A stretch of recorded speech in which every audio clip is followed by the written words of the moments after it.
blitz coming after Conrad, going to his left, going to Silk Creamers there, caught a touchdown! Conrad with the TD throw. Football, by its very nature, is a violent sport. People are running at each other at full speed and colliding, and the reason why we protect the head is for obvious reasons. It's a blood sport, and you get recognition for fighting for that last yard, for that one more inch.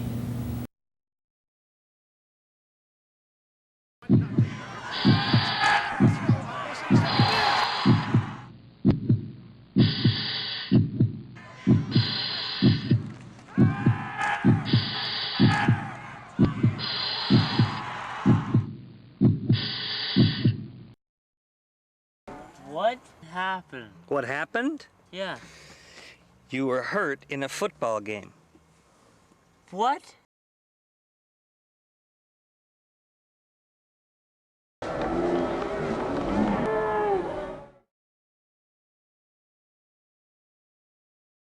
We played with him on the field for a little while before the game, and that was it for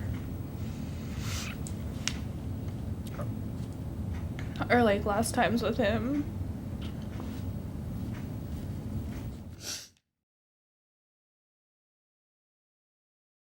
I guess it's called secondary impact syndrome. That's what the doctors call it.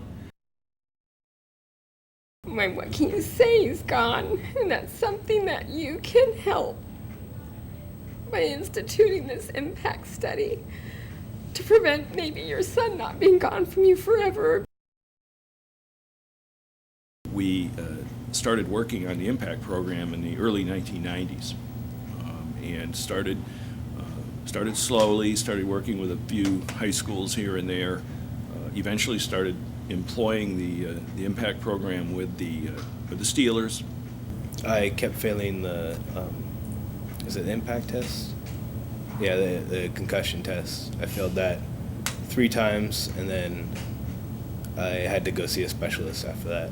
He went back in too soon.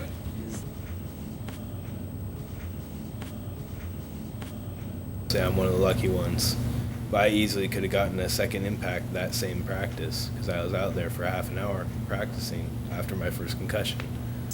You know, nice to have that test to go back to, you know, to see where that person was before, and the doctor can go off of, you know, more specifics on how to diagnose each case individually.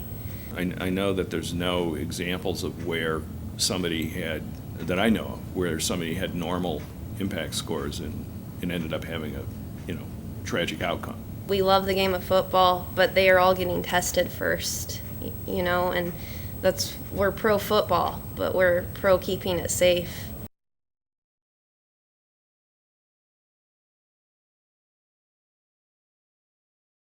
If we had heard that, you know, maybe my mom and dad on their own would have been, well, Drew, you just had a concussion. Look what just happened with this boy. Let's keep you out of this game, you know.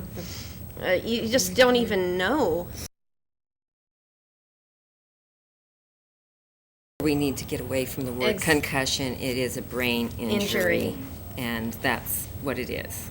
My coaches should have been educated more better in the fact of what were the symptoms of concussion. Kort's now laying unconscious on the ground. Unconscious. Nobody had a clue what to do. At that point, all they could do was scream at me and slap him in the face saying, "Kort, Kort, Kort!" Or is it, get back out in the game, you know? Shake it off. Get back out there. So they got a new coach in. And even though he was aware of the situation, he still had that whole, I don't care if you're hurt, go back into the game mentality. My nephew was a running back for him. He got hurt. He says, I don't want to go back in. And the coach chastised him heavily. They said, tell us if you get concussion, but it wasn't like a very dead serious, like, you better tell us or else. And I go and try to talk to parents about, your kid got hurt. Let's look at not having him rodeo or play basketball or. And the saddest thing is so many parents say to me, you know what, we know what happened with you and Kort. We know it was a really bad deal. We're really sorry. But, you know, in their own way, they tell me to butt out. It's not going to happen to us. And that just devastates me. You know, London doesn't have a daddy anymore, and I don't want anyone to have to lose anyone for something that could be prevented. Well, I've never been the best at remembering things, but definitely after my concussion, I got worse of just, short term. Just recently, every day, she's been asking about him. Like, it's hard for me to really remember what I did last week or last month or anything like that. This is what he does. He'll come to me and say, Dad, he says, I know I've probably asked you this a million times, but what's wrong with him? How come and he does this, he says, how come I can't remember anything? And we don't want any more young boys giving up their lives for the game of football. I still see coaches, and not just football coaches, but all kinds of coaches that just have this, you know what, that we're a team. We're a team. We work together. You play for the team. What that means is you play for me, and you do what I say. We started back as early as the 1980s developing this program of diagnosing concussions. The first commercially available version of Impact was in 1998. I know that there's no examples of where somebody had, that I know of, where somebody had normal impact scores and ended up having a, tragic outcome.